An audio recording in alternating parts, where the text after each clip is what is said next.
Especially with your parents, you talked about this a little bit. What was the most difficult thing for you to forgive? For me, I've only been able to unwind this recently, is like my dad's level. I guess for a while I had so much angst against my parents for not giving me the lifestyle that the neighbours had, or that the school kids had. Realising there was a gap or gain between their reality and their potential, or best case potential, and them not taking action to fulfil that. But you have to know that you can take action. Which they didn't, because they grew up in an environment where, for example, my dad was beaten black and blue as a kid every single day by his alcoholic father.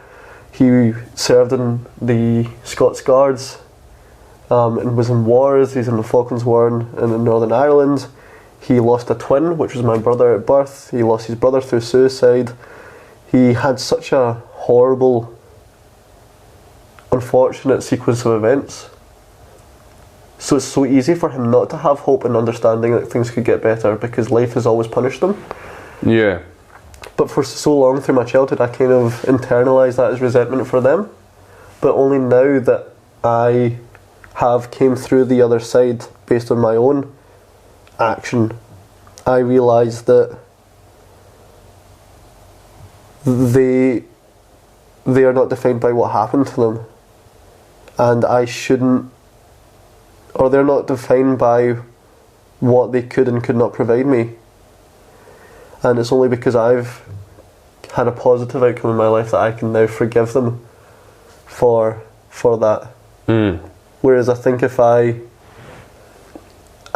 became a very similar version of them, for example, if I was unemployed, and even in worst case scenarios, say I was on drugs, or you might have resented. I might have resented them because would have said it's their fault, but only because I've had a positive trajectory, and so has my sister. I can understand that I can forgive them for not closing that potential gap. Yeah, that's fair. And it's also, I think, you said about sometimes if you had started blaming them long enough, you would have created a self-fulfilling prophecy of ending up in the shit.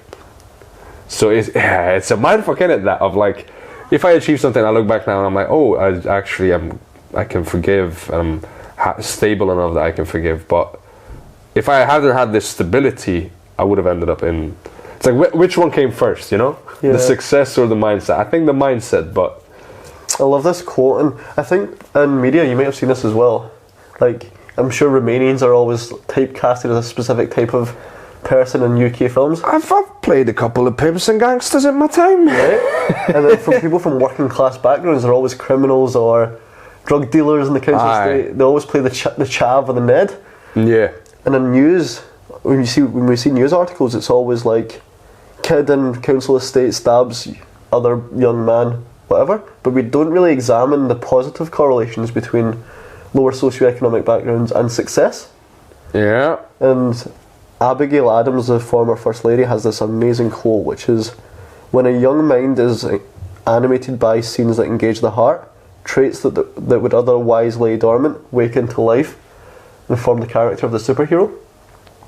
Right. Run them by me again. So when a young person... When a young mind is animated by scenes that engage the heart, which is like obviously turbulent times as a kid, traits that would otherwise lay dormant or not used, they wake into life and form the character of the superhero. Yeah. So you do develop a hunger. Hunger, emotional regulation during turbulence. Yeah. I mean, so I get the whole resilience. There's so many really great. Yeah. That's fair. I'm someone who's like, having had the background we kind of talked about, but I'm always wary of trying to almost romanticize it.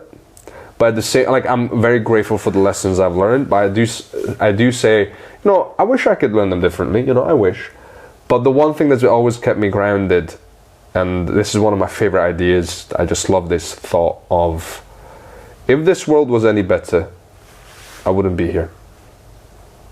For me to be here, there's so many things that had to happen the way they've happened. Oh yeah.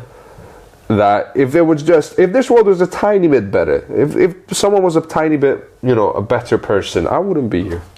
Yeah, the chances of being alive are statistically like something like 400 trillion to 1. Yeah, they're ridiculous. Yeah. So I can complain for the rest of my days of like, look at all the shitty things that happened to me and that life dealt me, or I can say, yeah, but also gave me all this cool stuff, and the cool stuff tends to outweigh the bad stuff. Gratitude's a hell of a drug.